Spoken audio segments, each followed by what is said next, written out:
So Jalen, Jason Tatum, look, relatively speaking, if he's an average guy, 19 points or so a game and a bunch of turnovers may happen in the playoffs. But this version of Jason Tatum, the superstar, hot and cold throughout these playoffs. Which version do you expect to see tonight in Game 5? I expect him to play really well. I just anticipate that the Heat are going to be up for the challenge. And he has ascended as an elite player, a top 10 caliber player. Anytime you play the way he did against the Nets and the way he did against the Bucks, and even in this series, he's shown flashes of that brilliance. But Wilbon always reminds me, it's tough for a great player in a series to have 6 or 7 great games. That's why we applaud Luka, because he's one of those guys that seems to be able to do that. But for Jason Tatum, I anticipate the Heat will win. So looking at those numbers, 29 points in wins, 19 points in losses, we'll do what I call split the baby, and the Miami Heat find a way to win.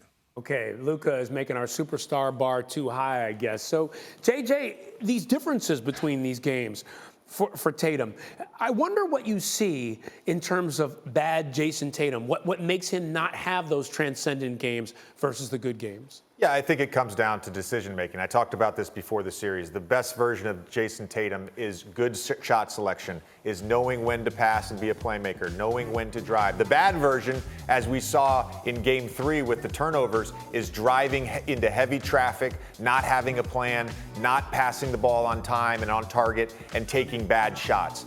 Here's the thing, though. We are going to get first-team All-NBA Jason Tatum. Like, that is who he is. I'm going to say that again.